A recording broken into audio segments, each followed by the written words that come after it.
I never thought I'd end up here, sitting alone in this quiet house, spilling my secrets to you. My name is Laura, and I'm from a small suburb just outside of Denver, Colorado.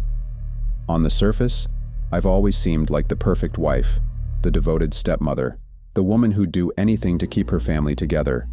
But beneath that polished exterior is a story so tangled and forbidden, it could destroy everything I've ever known. I met Tom, my husband, when I was 35. He was a widower, handsome and charming, with a teenage son named Aiden.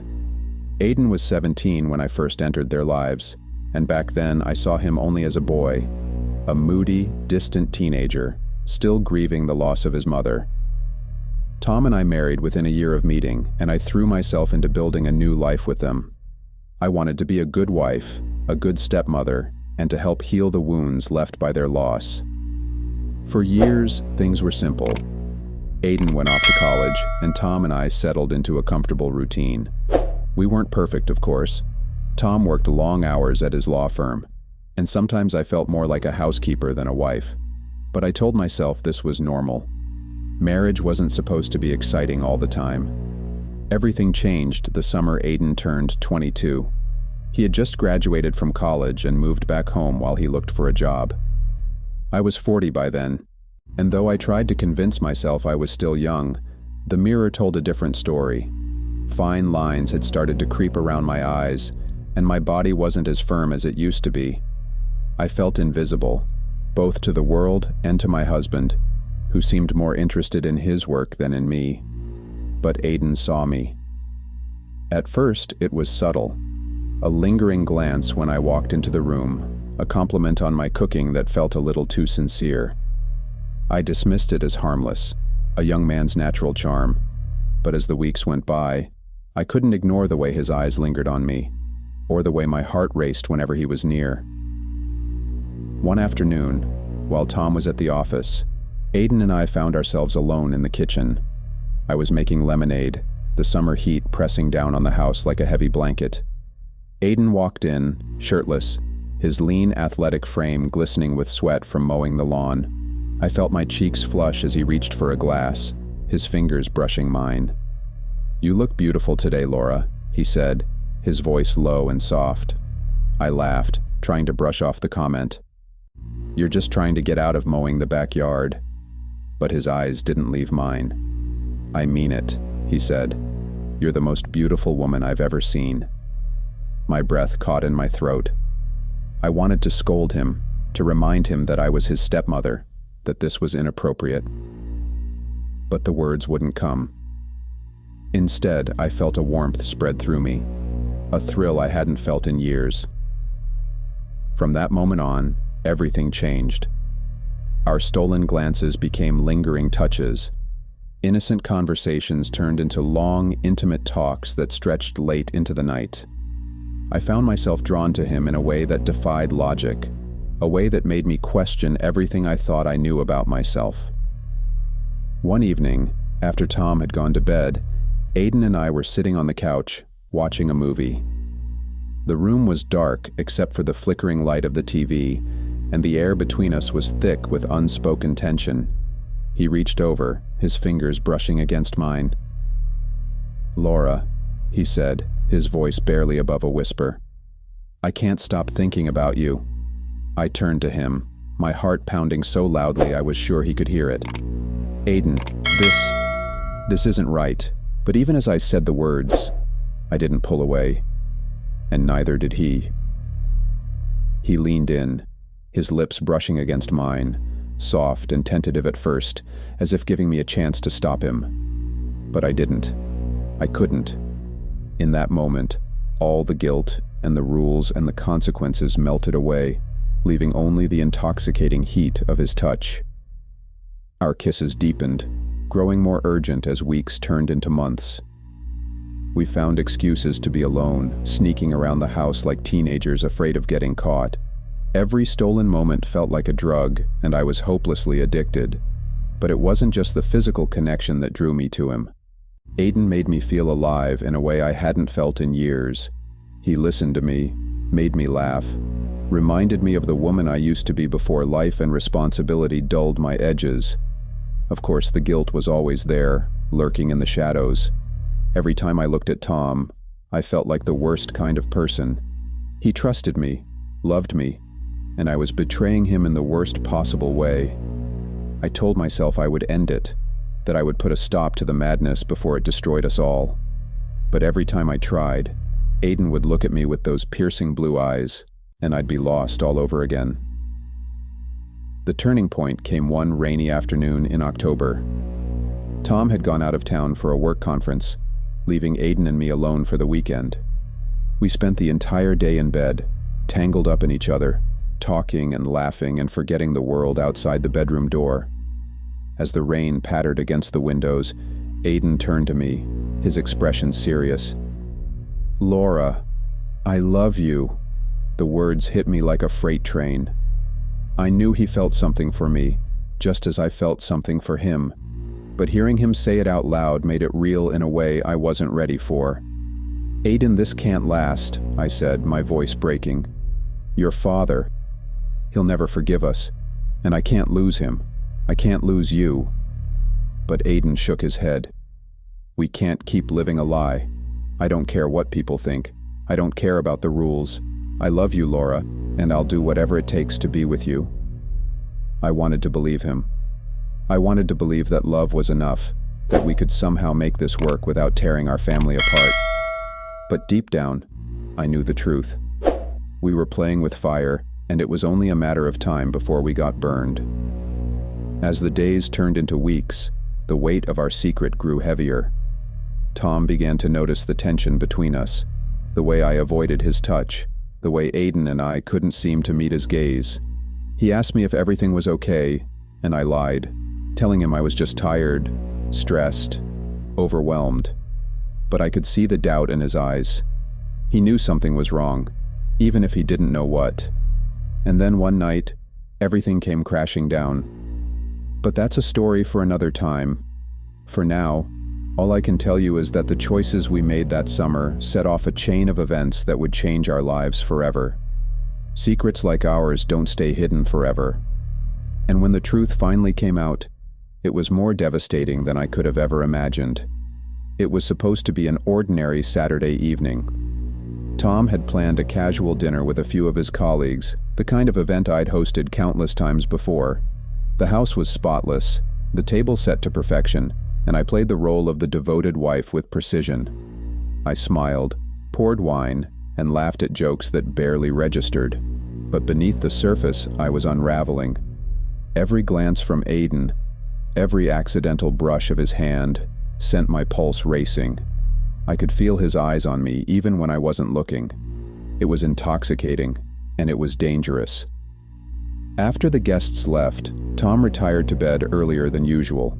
He was exhausted from the week, and I was relieved to see him go. Aiden lingered in the living room, and I found myself drawn to him, as if by some invisible force. I pretended to tidy up, but we both knew why I stayed. The air between us crackled with tension. "Laura," Aiden said softly, his voice breaking the silence. "I can't keep doing this, sneaking around, pretending like nothing's happening." I hesitated, the weight of his words sinking in. "Aiden, we don't have a choice. If Tom finds out—" "He deserves to know," Aiden interrupted, his voice firm. "We can't live like this forever." I reached for him, my fingers brushing against his. "I know it's hard, but this will destroy everything. Please, just give me more time." But time wasn't on our side. As I leaned in to kiss him, the sound of footsteps echoed down the hallway. My heart stopped. Before I could pull away, Tom appeared in the doorway, his face a mask of confusion and anger. For a moment, time seemed to stand still. What the hell is going on here? Tom's voice was low and trembling, but it carried the force of a hurricane. I stumbled to my feet, my mind racing for an explanation that wouldn't come. Aiden stood frozen, his face pale. "Dad, it's not what it looks like," he stammered, but his words only seemed to fuel Tom's fury. "Not what it looks like?" Tom spat, his voice rising. "Then tell me, Aiden, what exactly is this? Because it sure as hell looks like you're making a move on my wife. Tom, please, I began, my voice shaky. Let me explain. Explain? He turned to me, his eyes blazing with betrayal. There's nothing to explain, Laura. I trusted you. I brought you into my home, into my family, and this is how you repay me? The room felt suffocating. I could barely breathe under the weight of his accusations. It's not like that, I said weakly, but even I didn't believe the words. Then what is it, Laura? Tom demanded, his voice cracking. You've been lying to me, sneaking around with my son behind my back. Do you have any idea what you've done? Aiden stepped forward, his jaw set. Dad, stop blaming her. This isn't just her fault. I love her. Tom's face contorted with rage, his hands clenched into fists at his sides. Love? You think this is love? She's your stepmother, Aiden. She's my wife. The words hung in the air like a slap, each one cutting deeper than the last. I felt my knees go weak, the room spinning around me. Tom, I never wanted this to happen, I said, tears streaming down my face. It happened. I'm so sorry. Sorry? Tom's voice was cold now, his anger giving way to something darker. You think sorry is going to fix this? You've destroyed this family, Laura. Both of you have. The confrontation spiraled into chaos. Tom's voice grew louder, his words sharper, until they felt like daggers piercing my skin. Aiden tried to defend me, but every word he spoke only seemed to make things worse. You're nothing but a selfish, immature brat, Tom shouted at Aiden. And you... He turned to me, his eyes filled with disgust. You're no better. You're a liar, a cheat, a homewrecker. I flinched at the venom in his voice. Tom, please, let's just talk about this. We can work through it. Work through it? He laughed bitterly, shaking his head. There's nothing to work through, Laura. You betrayed me in the worst possible way. You and Aiden both. I can't even look at you. He stormed out of the room, slamming the door behind him. The sound echoed through the house, leaving a deafening silence in its wake. Aiden reached for me, but I pulled away, the weight of my guilt too much to bear. This is my fault, I said, my voice barely above a whisper.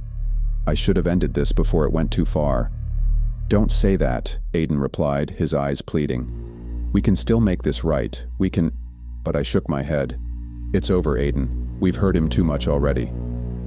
The days that followed were a blur of cold silences and icy stares. Tom barely spoke to me, his presence in the house a constant reminder of my mistakes. Aiden tried to comfort me, but his touch only made the guilt heavier. I couldn't sleep, couldn't eat, couldn't think.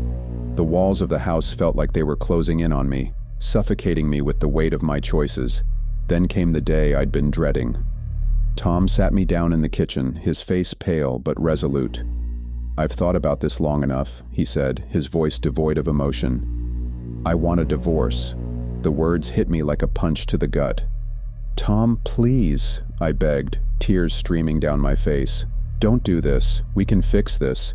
We can go to counseling. We can... There's nothing to fix, he said, cutting me off. You made your choice, Laura, and now I'm making mine. He moved out the next day, leaving the house eerily quiet. Aiden tried to convince me that we could start over, build a life together, but I couldn't shake the feeling that everything we'd done was wrong. I had destroyed my marriage, my family, and for what?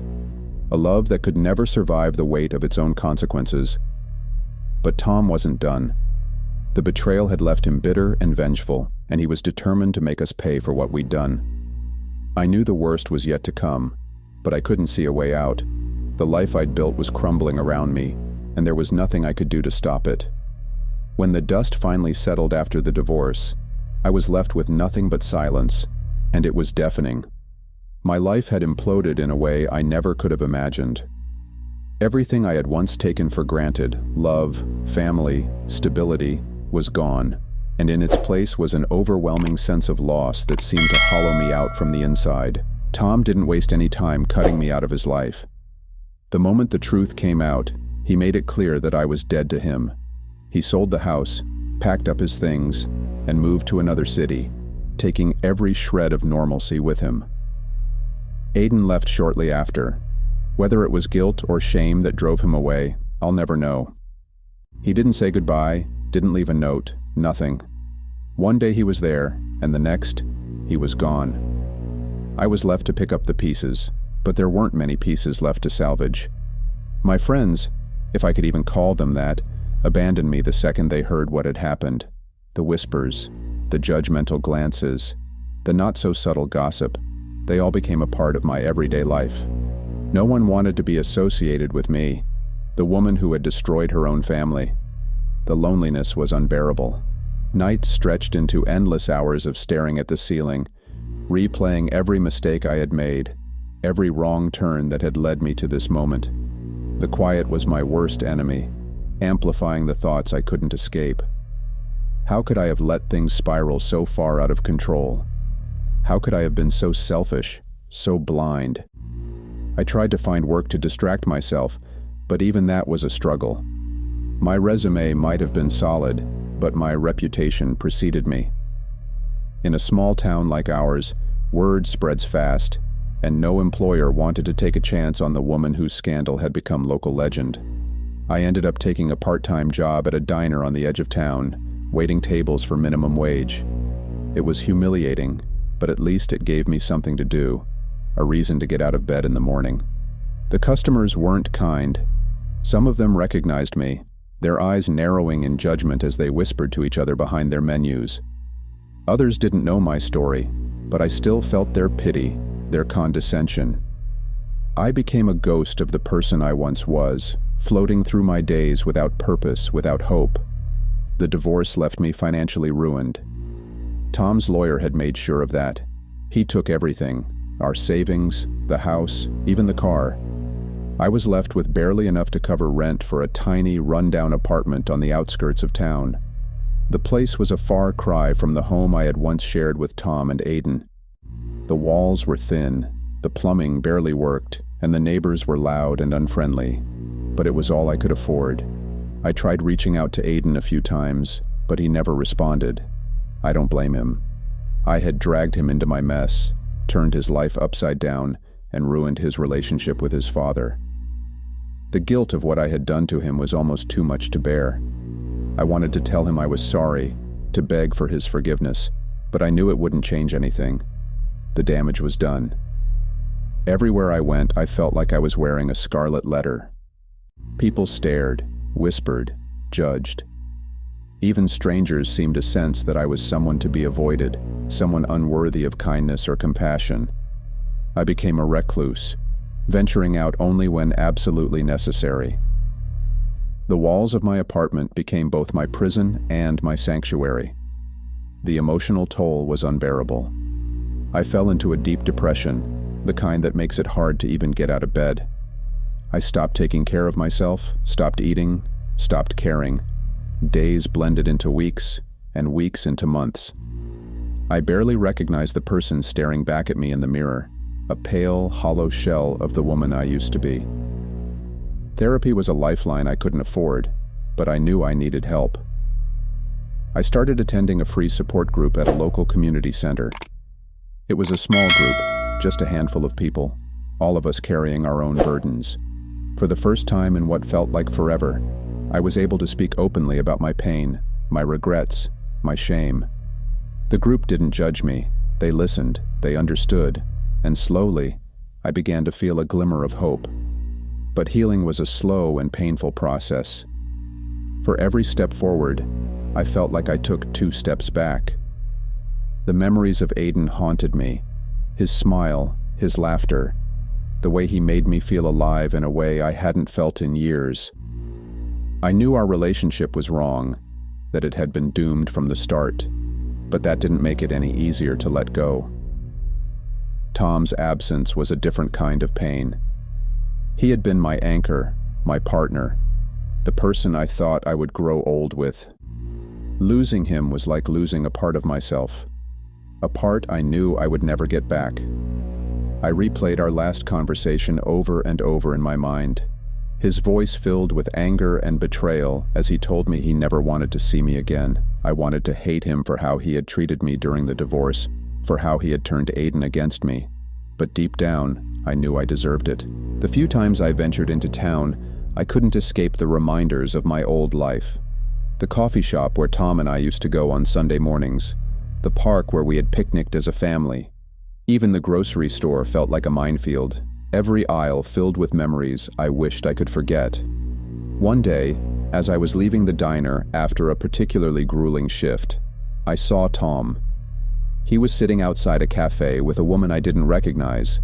She was younger, prettier, everything I no longer was. They were laughing, their heads close together, completely absorbed in each other. My heart twisted in my chest, a painful reminder of everything I had lost. I wanted to turn away, to walk in the other direction, but I couldn't. I stood there, frozen, until they finally noticed me. Tom's expression hardened the moment he saw me. He said something to the woman, who glanced at me with a mixture of curiosity and pity before turning back to him. I felt my cheeks flush with shame as I hurried away, tears stinging my eyes. That night, I cried myself to sleep, the weight of my mistakes crushing me all over again. But even in the darkest moments, there were small glimmers of light. The support group became my lifeline, the one place where I didn't feel completely alone. Slowly, I started to rebuild my life, piece by fragile piece. I found a second job to make ends meet, started taking long walks to clear my mind, and even began journaling as a way to process my emotions. I'll never be the person I was before the affair. The scars run too deep, the damage too great. But I've learned to live with the pain, to carry it with me without letting it define me. My life will never be what it once was, but I'm learning to find beauty in the brokenness, to forgive myself even when it feels impossible.